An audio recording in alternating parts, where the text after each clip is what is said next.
വേറെ ആരോട് എന്തോ സംസാരിച്ചപ്പോൾ അവർ വിശേഷം ചോദിച്ചപ്പോൾ ഞാനാ പറഞ്ഞു. ഇവളിങ്ങനെ നിന്നിട്ട് എൻ്റെ തട്ടണു. ഞാൻ എന്താ ഞാൻ UKG പാസ്സായി എന്ന് പറ. UKG പാസ്സായി എന്ന് പറയാൻ പഠിക്കും കേട്ടോ. ഇരുന്ന് കുത്തിയിരുന്ന് പഠിക്കുന്ന ഒരു പ്രകൃതമാണോ അതോ ഇങ്ങനെ? ആ സ്കൂളിലെ ആൾക്കാർ പറയുന്നത് നിങ്ങൾ ഒന്നും പഠിപ്പിക്കരുത്. മാതാപിതാക്കളോട് പറഞ്ഞ ആദ്യത്തെ മീറ്റിംഗ് അതായിരുന്നു. ഓക്കെ, നിങ്ങളുടെ കുട്ടികൾ ഇവിടെ വരട്ടെ, അവരെന്താ പഠിച്ചെന്ന് ഒരു സമയം കഴിയുമ്പോൾ നിങ്ങൾക്ക് മനസ്സിലാവും എന്ന് പറയുന്നുള്ള. പക്ഷെ അവിടുത്തെ കുട്ടികളൊക്കെ നമ്മൾ ഇവരൊന്നും പഠിക്കണമെന്ന് കാണില്ല. പക്ഷെ അത് കഴിഞ്ഞ് പിന്നെ ഇടയ്ക്കിടയ്ക്കാണ് ഈ ഹോംവർക്ക്. പക്ഷെ ഹോംവർക്ക് എന്ന് പറഞ്ഞാൽ ഇവക്കുള്ള പണിയാണ്. അത് എല്ലാ മാതാപിതാക്കൾക്കും അത് കൂടുതൽ അമ്മമാരാണ്. ഇപ്പൊ കണ്ടില്ല, അത് വരച്ച് അത് ഒട്ടിച്ച് ഇത് വെച്ച്. ചേച്ചി ആയിരിക്കും അല്ലേ ഇരുന്ന് ചെയ്യുന്ന? കാരണം ഇല്ല, കാവ്യ ചേച്ചി കാവ്യാണ് ചെയ്യുന്നത്. ഇവളുടെ ചേച്ചിയാന്ന് ചോദിച്ചു മീന. എന്നാലും ഞാൻ ഒരു കാര്യം ചോദിക്കട്ടെ ദിലീപേണ്ണ, കാരണം കാവ്യ ചേച്ചീനെ അത്രയും സ്കൂൾ കാലം തൊട്ട് കണ്ട ഒരാളാണ് ദിലീപ്. പിന്നെ ഇതാ ഭാര്യയായി, ഇപ്പൊ അമ്മയായി ചേച്ചി, ഇപ്പൊ കാവ്യ ചേച്ചി. അപ്പൊ ഈ ഒരു ട്രാൻസിഷൻ എങ്ങനെ നോക്കി കാണുന്നു ദിലീപ്? വളർന്നുകൊണ്ടിരിക്കൂല, അപ്പൊ നമുക്കൊന്നും ചെയ്യാൻ പറ്റില്ല. എന്നാൽ ഈ അമ്മയായപ്പോ ഭയങ്കര റെസ്പോൺസിബിൾ, ഒരല്പം വഴക്കൊക്കെ പറയുന്ന ഒരു അമ്മയായോ ചേച്ചി, അതോ സോഫ്റ്റ് ആയിട്ടുള്ള അമ്മയാണോ? സോഫ്റ്റ് ഒന്നുമല്ല, പെട്ടെന്ന് അത് പണ്ട് തുടങ്ങി നമുക്ക് പെട്ടെന്ന് ദേഷ്യം വരുന്ന ഒരാളാണ്, ഷോർട്ട് ടെമ്പേർഡാണ്. അപ്പം അത് ഞാൻ പറയാം, കൊച്ചുങ്ങളെ തല്ല അങ്ങനെ വഴക്ക് പറ അങ്ങനെയും ചെയ്യരുത്, അങ്ങനെ പറഞ്ഞ് മനസ്സിലാക്കിയാൽ മതി. പിള്ളേർക്കൊക്കെ നമ്മൾ ഏത് കുട്ടികളാണെങ്കിലും പറഞ്ഞ് മനസ്സിലാക്കി കഴിഞ്ഞാൽ അതിൻ്റെ ഒരു രീതിയിൽ അവർക്ക് മനസ്സിലാവും. അല്ല തല്ലപ്പെടുത്ത അങ്ങനത്തെ പരിപാടി മീനുട്ടിന് ഇന്നവരെ തല്ലിയിട്ടില്ല. ഇപ്പം മീനുട്ടി പഠിച്ച് ഡോക്ടർ എന്ന് പറയുന്ന സ്ഥലത്ത് വരെ എത്തി. പക്ഷെ നമുക്ക് ദൈവം അനുഗ്രഹിച്ച് ഇന്നവരെ തല്ലി തന്നിട്ടില്ല. അവളെ വളരെ ഇതായിട്ട് വിളിച്ചു കഴിഞ്ഞാൽ അപ്പം തന്നെ അവൾക്ക് മനസ്സിലാവും, ടോൺ മാറിയാൽ മനസ്സിലാവും. അപ്പം അതുമല്ല, നമ്മൾ പല കുട്ടികൾ കുസൃതികൾ തന്നെയാണ്. ഇവക്കൊരടി കൊടുത്തിട്ടുണ്ട് ഞാൻ. കാരണം വെച്ചിട്ടുണ്ടെങ്കിൽ എന്തോ എടുത്തു വായില്ല, പക്ഷെ പിന്നീട് എടുത്തിട്ടില്ല. ആരെ പോയിട്ട് പുറകെ പോയിട്ട് പിടിക്കുക. അപ്പൊ ആദ്യം തുടരുന്ന് പറഞ്ഞു, പക്ഷെ നോക്കിയിട്ട് പിന്നെ പോവുക. അപ്പോ അതോടുകൂടി അപ്പം ശരിക്കും ദിലീപേട്ട ഭയങ്കര നേരം പോക്കായിരിക്കും ആളും കൂടെ ഉള്ള സമയത്തൊക്കെ. ഞാൻ മീനാക്ഷി ഉള്ള സമയത്ത് ശരിക്കും പറഞ്ഞാല് എനിക്കത് മിസ് ചെയ്തിരുന്നു. ഞാൻ ആ സമയത്ത് എൻ്റെ സിനിമകൾക്ക് ഭയങ്കര ഹിറ്റുകളും, ഞാൻ ഓരോ സിനിമയുടെ പുറകെ ഇങ്ങനെ കണ്ടിന്യൂസ് സിനിമയുടെ പുറകെ പോകല. അപ്പൊ ആ സമയത്ത് ശരിക്കും പറഞ്ഞാൽ ആ പ്രായം എനിക്ക് ആസ്വദിക്കാൻ പറ്റിയിട്ടില്ല. ആ 2-3 വയസ്സെന്ന് പറയുന്നത് ശരിക്കും മിസ്സിങ് തന്നെയാണ്. അതെനിക്ക് ഇവിടെ കിട്ടി. കാരണം ആ സമയത്ത് ശരിക്കും കോവിഡ് എല്ലാം ആയിരുന്നപ്പോ എനിക്ക് അതിൽ വേറൊരു സങ്കടം എന്ന് വെച്ചിട്ടുണ്ടെങ്കിൽ ഞാൻ 1.5 വർഷം പുറത്തേക്ക് പോകുന്നില്ല നമ്മളാരും. പിന്നെ ഞാൻ പോയത് നാദൃശ്വരം മോളുടെ ഐഷുവിന്റെ കല്യാണത്തിനാണ് പോയത്. പക്ഷെ ദൈവം അനുസരിച്ച് അപ്പൊന്നും എനിക്ക് വീട്ടിൽ ആർക്കും കോവിഡ് കിട്ടിയില്ല. അത്രയും ക്രൗഡിന്റെ ഇടയിലാണ് നമ്മൾ പോയിരുന്നത്. എത്ര ദിവസം ഉണ്ടായിരുന്നു ആ കല്യാണം. അപ്പൊ എല്ലാവരും ഭയങ്കര ആവേശത്തിൽ അതിന്റെ ഇതിൽ നിൽക്കണം. നമ്മുടെ വീട്ടിലൊരു കല്യാണം നടക്കുന്ന പോലെയാണല്ല.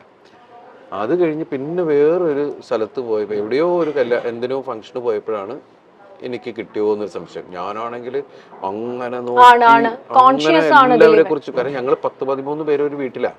അപ്പൊ ഒരു സാധനം വന്നു കഴിഞ്ഞാൽ അതിനെ പിടിച്ച് മഞ്ഞളൊക്കെ മുക്കി മറ്റൊക്കെ പറഞ്ഞ് ഒരുപാട് കാര്യങ്ങളൊക്കെ ചെയ്തിട്ടാണ് അടുക്കളയിലേക്കൊക്കെ പോണത്. അത് അങ്ങനെ ഒരാളെ തൊട്ടപ്പം തന്നെ ഇത് അടിക്കുക.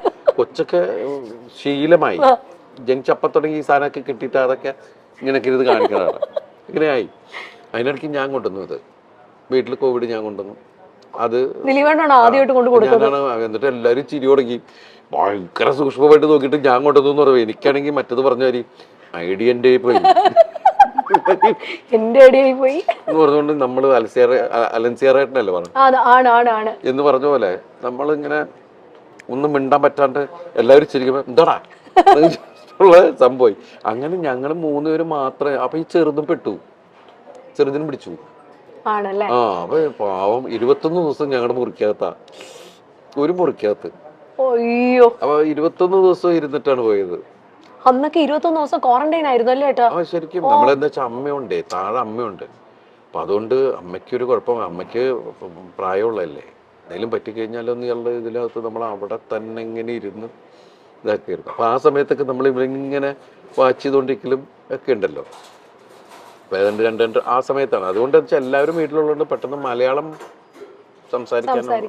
തങ്കമണിയുടെ റിലീസിനെ പറ്റിയൊക്കെ മഹാലക്ഷ്മി മീനാക്ഷി ഒക്കെ എന്നാ പറയുന്നു കേട്ടോ അവര്? അല്ല, എല്ലാവരും ഇപ്പൊ സോഷ്യൽ മീഡിയയിൽ ഇത് വരുന്ന മീനാക്ഷി ശരിക്കും നല്ല ആസ്വാദകയാണ്. ഇപ്പൊ എല്ലാ സിനിമകൾ കാണും, സിനിമ ലിമിറ്റഡ് ആയിട്ട് മീനാക്ഷി സംസാരിക്കാറുള്ളൂ. അധികം സോഷ്യൽ മീഡിയയിൽ അങ്ങനെ വളരെ സൈലന്റാണ്. എല്ലാ സ്ഥലത്തും കൂടുതൽ ലിസണറാണ്. എന്റെ പോലെയുള്ള ആള് തന്നെയാണ്. അങ്ങനെ എനിക്ക് തോന്നുന്നത് സ്വഭാവം കാവ്യയുടെ ഇവക്കുള്ളത്. അവള് ചെന്ന എവിടെയും ഭയങ്കര വർത്താനവും ആ ഏരിയ മൊത്തം അവളുടെ ഏരിയയിലാക്കി കളയും. എല്ലാ തമാശയൊക്കെ പറഞ്ഞ എല്ലാവരും അവളായിട്ട് ഒരു കംഫർട്ട് സോൺ ഉണ്ടാക്കി കളയും. അത് തന്നെയാണ് ഇവളുടെ സംഭവം. നമ്മള് രണ്ടുപേരും വളരെ സൈലന്റ് ആൾക്കാരാ ശരിക്കും പറഞ്ഞു. അല്ല എന്തായാലും അതുകൊണ്ട് ഭയങ്കരമായിട്ട് ബാലൻസ് ആയി. ഇപ്പൊ ദിലീപേട്ടന് വേണ്ടി ഇതേ വെജ് ആണ് കേട്ടോ കൊണ്ടുവന്നേക്കുന്നേ. കഴിക്കട്ടെ, അതിന്റെ ഇടയിൽ ഞാൻ ആണ്. അല്ല ദേപ്പുട്ടില് ഫുഡിന്റെ കാര്യം പറയണം. ഇവിടെ ഒരു ഭയങ്കര വൈഡ് റേഞ്ച് ഓഫ് മെനു ആണ് ഇവിടെ ദേപ്പുട്ടിലുള്ളത്. കാരണം ഞാനും കെട്ടിയനും കൂടെ വന്നാൽ ദിലീപേട്ട പുള്ളി എപ്പോഴും കഴിക്കുന്ന ഇലയിലൂണാണ്. ഇവിടുത്തെ ഇലയിലൂണ്. ദിലീപേട്ട ഏറ്റവും ഫേവറേറ്റ് ഫുഡ് ഏതാ? പണ്ട് എനിക്ക് അങ്ങനെ ഒന്നിനോട് പ്രത്യേകിച്ച് അങ്ങനെ ഒന്നിനോട് നല്ല ടേസ്റ്റ് ഉള്ളതെല്ലാം എടുക്കുക എന്നുള്ളത് തന്നെയാണ്.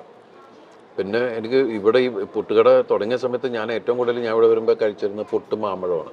പുട്ടും മാമ്പഴവും ഈ പുട്ടിന്റെ കൂടെ മാമ്പഴം പഴം പോലെ നല്ല പഴുത്ത മാമ്പഴമാണെങ്കിൽ നല്ല രസമാണ് കുഴച്ച് കഴിക്കാൻ. അതുപോലെ നല്ല ചൂട് പുട്ടിന്റെ കൂടെ പാലും പഞ്ചസാരയും ഒക്കെ നല്ല ടേസ്റ്റുള്ള കാര്യങ്ങളാണ്. പിന്നെ നമ്മൾ പുതിയ പുതിയ ഒരുപാട് വെറൈറ്റികൾ നമ്മൾ ചിക്കനും പ്രോൺസും അത് എന്തൊക്കെ ഡിഷ് ഉണ്ടെന്നുള്ള സാധനങ്ങളൊക്കെ വെച്ച് ഡിഫറെന്റ് കോംബോകൾ നമ്മൾ ശ്രമിച്ചു നോക്കുന്നു. മില്ലറ്റ് പുട്ടുണ്ട് ഇവിടെ. Millet puttu, wheat puttu, ragi puttu, oats puttu. അപ്പൊ ആരേത് പ്രായത്തിൽ വന്നാലും ഇപ്പൊ ദിലീപേണ്ട സിനിമകൾ നമ്മൾ പറയില്ലേ പ്രായഭേദം, അതാണ് പ്രായഭേദമന്യേ നമുക്ക് തിയേറ്ററിൽ പോയിരുന്ന് ക്ലീൻ നീറ്റ് ഫാമിലി എന്റർടൈനർ ആയിരിക്കും ദിലീപേട്ടന്റെ പടങ്ങൾ എന്ന് പറഞ്ഞ പോലെയാണ് ദേയ്പുട്ടിന്റെ കാര്യവും. ആര് വന്നാലും ഇവിടെ കഴിക്കാനുള്ള സംഭവങ്ങൾ മൊത്തം ഉണ്ട്. പിന്നെ ദിലീപേട്ട ഞാനൊരു ചെറിയ സെഗ്മെന്റ് ആണ്, വേറെ നല്ല നമ്മള് പുട്ടും ഇല്ല ഫോണാണ്. ഇപ്പോ നമ്മൾ ഫുഡ് റിലേറ്റഡ് ആണ്, തങ്കമണിയുടെ കാര്യങ്ങളൊക്കെ ചോദിച്ചിരിക്കുന്നു. ഇപ്പൊ ദിലീപേട്ട ഫുഡുമായിട്ട് റിലേറ്റ് ചെയ്ത് ഞാൻ 4 ചോദ്യം ചോദിക്കാൻ പോവാണേ. ദിലീപേട്ടൻ എന്താന്ന് പറയണം. കടങ്കഥകളാ പണ്ടത്തെ മലയാളത്തിലെ. അതെന്താണ്? എല്ലാ ഫുഡാണ്. ഇതിന്റെ ആൻസർ വരുന്ന എല്ലാ ഫുഡാണ്. ദിലീപേട്ടന് കിട്ടും. അങ്ങനത്തെ ക്വസ്റ്റ്യൻസ് ആണ്. ആദ്യത്തെ ചോദ്യം, ശാശ ശീശു രണ്ടൊച്ച എടുത്തു നോക്കി 100 ഓട്ട. ശാശ ശീശു രണ്ടൊച്ച എടുത്തു നോക്കി 100 ഓട്ട. ഫുഡാണ്, അത് മാത്രമേ ഉള്ളൂ clue. Don't ask me any other clue. 100 ഓട്ട. ശാശ ശീശു രണ്ടൊച്ച എടുത്തു നോക്കി 100 ഓട്ട. അയ്യോ, അറിയാം ദിലീപേട്ടന് എന്താണേലും ഇത് അറിയാൻ പറ്റും. ആർക്കെങ്കിലും എന്താ പറയാ, ഞാൻ ഈ സമൂഹത്തിലുള്ള ഒരുപാട് വലിയ വലിയ കാര്യങ്ങൾ ആലോചിച്ചുകൊണ്ടിരിക്കുന്നതുകൊണ്ട് ഈ ഓട്ട് കിടുന്ന വിഷയങ്ങളൊന്നും ആലോചിച്ച് സമയം കളയാറില്ല. അപ്പൊ അതുകൊണ്ട് സ്വയം പറയുന്നതായിരിക്കും നല്ലത്. ദോശ 100 ഓട്ട. കൊറേ ഓട്ടകൾ വരത്തില്ല കേട്ടാ ഇങ്ങനെ പൊള്ളി വരുമ്പോ? അങ്ങനെ പറയാൻ പറ്റൂല. അല്ലല്ല, അങ്ങനെ ഓട്ടമൊന്നും വരുമൊന്നുമില്ല. അതിന്റെ മേളില് അങ്ങനെ വന്നേക്കാം. അത് ഫുൾ അത് എല്ലാ ദോശക്കൊന്നും വരാൻ പറ്റില്ല. ഞാൻ വേണമെങ്കിൽ കൊണ്ടുത്തരാൻ കാണിച്ചുതരാം. അല്ല മറ്റേ ഇങ്ങനെ കുമ്പള പോലെ ഇങ്ങനെ. അല്ല അങ്ങനെ പറയാൻ പറ്റൊന്നുമില്ല. അങ്ങനെ ദോശക്ക് ഓട്ടയാണെങ്കിൽ എങ്ങനെ ശരിയാവണത്? അങ്ങനെയല്ല, ഇതിലിപ്പം അങ്ങനെ ദോശയിൽ ചട്നി ഒഴിച്ചു കഴിഞ്ഞാൽ ചട്നി താഴെ പോട്ടെ അല്ലേ? ശരിയാണല്ലേ? അപ്പൊ പിന്നെ അത് മാറ്റി പഠിക്കണം. ശരി. അടുത്തത് അരിപ്പുള്ളി നായരും തേങ്ങാപ്പുള്ളി നായരും കൂടി. ചേട്ടാ സീരിയസ് ചോദ്യം. ഞാൻ ഒന്നാമത് ഈ ജാതി പറഞ്ഞിട്ടുള്ള വിഷയത്തിൽ ഞാൻ പിടിക്കില്ല. ഇതാ അരിപ്പുള്ളി നായരും തേങ്ങാപ്പുള്ളി നായരും കൂടി മുളപ്പുള്ളി നായരുടെ വീട്ടിൽ വിരുന്നു ചെന്നു. കോൽപ്പുള്ളി നായരെ കുത്തിപ്പുറത്താക്കി. നമ്മുടെ അച്ഛൻ അപ്പൂപ്പനൊക്കെ പിള്ളമാരാണ്. നമുക്ക് ഈ നായന്മാരുടെ വിഷയം നമുക്ക് അത്ര പിടിയില്ല. ഇത് ദിലീപേട്ട അറിയാം, ഇത് പറഞ്ഞേ പറ്റൂ. എന്താണത്? ഒന്നുകൂടി പറഞ്ഞു. അരിപ്പുള്ളി നായരും തേങ്ങാപ്പുള്ളി നായരും കൂടി മുളപ്പുള്ളി നായരുടെ വീട്ടിൽ വിരുന്നു ചെന്നു. കോൽപ്പുള്ളി നായര് കുത്തിപ്പുറത്താക്കി. കോൽപ്പുള്ളി നായര് കുത്തിപ്പുറത്താക്കിയ എന്താണത്? പപ്പടോ? എന്താണ്? പുട്ട്. അതാണത്. ഒന്നുകൂടി ചോദിക്കാം. അത് പുട്ട്. ഇനി വളരെ എളുപ്പമാണ്. അരിപ്പുള്ളി നായര്, ക്ലാരിറ്റി പറയണം എല്ലാത്തിനും. അരിപ്പുള്ളി നായര് അരിപ്പുള്ളി എന്ന് പറഞ്ഞാൽ അരിമാവ്, അരിപ്പൊടി. പുള്ളി പുള്ളി എന്ന് പറയണതിന്റെ അതെനിക്കറിയില്ല കേട്ടാ. ഒരു കാര്യം പറയുമ്പോ അതിന് വ്യക്തമായിട്ട് അറിവുണ്ടാവണം. അരിപ്പുള്ളി നായര്, പിന്നെ അടുത്തത് തേങ്ങാപ്പുള്ളി നായര്. പുള്ളിയായിട്ട് എന്താ ഇതിന് ബന്ധം? പുള്ളി എന്ന് പറയുമ്പോ കാക്കപ്പുള്ളി, അങ്ങനത്തെ പുള്ളി പോലത്തെ നമ്മൾ മറ്റേ പുള്ളി എന്നൊക്കെ പറയില്ല, ആ പുള്ളി ഈ പുള്ളി, അങ്ങനത്തെ പുള്ളിയാണ് ഇതില്. അപ്പൊ അരിപ്പുള്ളിയും തേങ്ങാപ്പുള്ളിയും. എന്നിട്ട് പുള്ളി നായരും ചെന്ന് മുളപ്പുള്ളി കുത്തുന്ന ആളാണ് നായര്. പിന്നെ എല്ലാരും നായന്മാരാ. ശരി ചേട്ടാ വെറുതെ ഇത് വർഗീയത. മുളപ്പുള്ളി നായർ, അത് മുളയായിരിക്കും ഉദ്ദേശിക്കുന്നത്. മുളയിന്റെ അകത്ത് മുളപ്പുള്ളി നായരുടെ വീട്ടിൽ വിരുന്ന് ചെന്നു, കോൽപ്പുള്ളി നായര് കുത്തി പുറത്താക്കി. എല്ലാ നായന്മാര് അപ്പൊ ലാസ്റ്റ് കോൽപ്പുള്ളി നായര് കുത്തി പുറത്താക്കി. ഇതെവിടെ കറക്റ്റ് ആയിട്ടാ? പുട്ടാണ് കേട്ടോ. അത് വരവെച്ചു.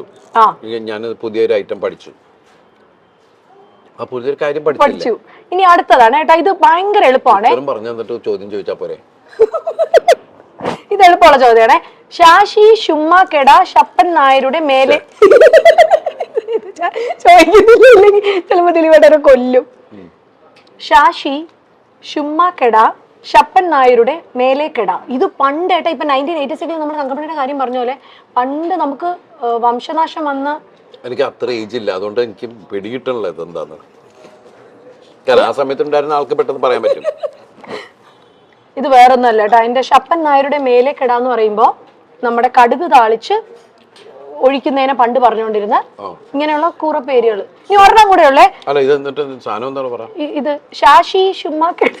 ഞാൻ പറയുന്നില്ല, ഇത് കടുക് താളിച്ച് പുറത്തൊഴിക്കുന്നത്, കറിയുടെ പുറത്തൊഴിക്കുന്നതിനാണ് അത് പറയുന്നത്. അതൊക്കെ പണ്ട് അന്യം നിന്ന് പോയതാ. ഒരെണ്ണം കൂടെ ഉള്ളു, ഇത് പറയാൻ പറ്റുന്നില്ല. വേണം പച്ചയ്ക്കൊരു കെട്ട് ചുട്ടാലൊരു കൊട്ട.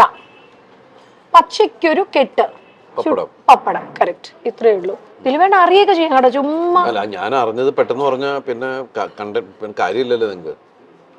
അങ്ങനെ നിങ്ങൾ എന്റെ വായിന്ന് എന്തെങ്കിലും കുരുത്തക്കേട് കേൾക്കാനാണല്ലോ പറയണത്. അപ്പൊ ഞാൻ എന്തെങ്കിലും പറയണ്ടേ? ഒരിക്കലും ഞാൻ അങ്ങനെ ഒരിക്കലും ദിലീപേണ്ണ ഒരിക്കലും ഇല്ല. നമ്മൾ എത്രയോ വേദികളിൽ നിന്നിട്ട് ഞാൻ അമിതമായി കളിയാക്കിയിട്ടുള്ളതാണ്.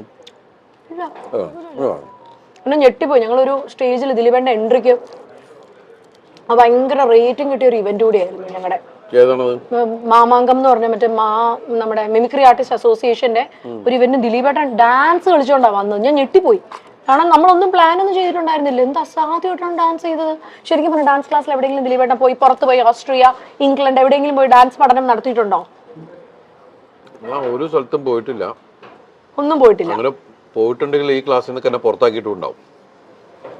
ഞാൻ മോശപ്പെട്ട ഡാൻസർ തന്നെയാണ്. എനിക്ക് ഡാൻസ് ഒന്നും അറിയൊന്നുമില്ല. ഇഷ്ടപ്പെട്ടൊന്നുമില്ല. അല്ലല്ല, ഞാൻ നന്നായിട്ട് ഡാൻസ് കളിച്ചിട്ടുണ്ടെങ്കിൽ ആ ഡാൻസ് മാസ്റ്റർമാരുടെ എടുക്കാം. ഞാൻ ഇതൊക്കെ നമ്മള് പണ്ട് സിനിമയിൽ ഇങ്ങനെ നടനാവുന്നൊക്കെ ഉണ്ടായിരുന്നെങ്കിൽ അത് പഠിക്കാൻ പോയാൽ മതിയായിരുന്നു. ഡാൻസും ഫൈറ്റും ഒക്കെ പഠിക്കാൻ പോയി കഴിഞ്ഞാൽ നമ്മുടെ ഇങ്ങനെ ആഗ്രഹം കൊണ്ട് വന്ന് ഇങ്ങനെയൊക്കെ ആയി എന്ന് പറയുമ്പോൾ ഉണ്ടാവുന്ന പിന്നെ ആ സമയത്ത് ചെയ്യാണ്. മലയാളികൾക്ക് ഏറെ ഇഷ്ടമുള്ള മലയാള സിനിമയുടെ എവർഗ്രീൻ കോംബോയാണ് കാവ്യയും ദിലീപും. ദിലീപ് കാവ്യ ജോഡികളുടെ സിനിമകൾ എല്ലാം ഹിറ്റായി മാറിയിട്ടുണ്ട്. ഒരു സമയത്തിന് ശേഷം ഇവർ ജീവിതത്തിലും ഒന്നായപ്പോൾ ആരാധകർക്കും അത് സന്തോഷം തന്നെയായിരുന്നു. ഇരുവർക്കും ഇപ്പോൾ ഒരു മകൾ കൂടിയുണ്ട്, മഹാലക്ഷ്മി എന്ന മാമാട്ടിക്കുട്ടി. കാവ്യ ഇപ്പോൾ അമ്മ റോളിൽ തിളങ്ങുകയാണ്. മാത്രമല്ല തന്റെ ബൊട്ടീക്കായ ലക്ഷ്യയുടെ ബ്രാൻഡ് അംബാസിഡറായി പല വസ്ത്രങ്ങളിൽ മോഡലായും ഇപ്പോൾ കാവ്യ മുന്നോട്ട് വരുന്നുണ്ട്. കാവ്യ എന്നാൽ ഇത്തിരി മുൻചുണ്ടിയുള്ള ആളാണെന്നാണ് ദിലീപ് പറയുന്നത്. കാവ്യയ്ക്ക് പണ്ടേ കാവ്യ സ്കൂൾ കാലം തൊട്ടേ അറിയുന്ന ആളാണ് ദിലീപ്. കുട്ടിക്കാലം മുതൽ കാണുന്ന ആളായതുകൊണ്ട് തന്നെ കാവ്യയ്ക്ക് പെട്ടെന്ന് ദേഷ്യം വരും എന്ന കാര്യം ദിലീപിന് അറിയാം. അതുമാത്രമല്ല കാവ്യയോട് കുട്ടികളെ തല്ലി വളർത്തരുത്, പറഞ്ഞ് മനസ്സിലാക്കി വേണം വളർത്താൻ എന്ന് പറയാറുണ്ട്. മീനാക്ഷി ഇന്നുവരെയും താൻ തല്ലിയിട്ടില്ല എന്നുകൂടി പറയുകയാണ് ദിലീപ്. മീനാക്ഷിയെ പോലെയല്ല മാമാട്ടി, അല്പം കുസൃതിക്കാരിയാണ്. ചെറിയ വായിൽ വലിയ വർത്തമാനമാണ് മാമാട്ടിക്ക്. രണ്ട് മക്കളെയും ഒരുപോലെയാണ് കാണുന്നതെന്നും ദിലീപ് പറയുന്നു.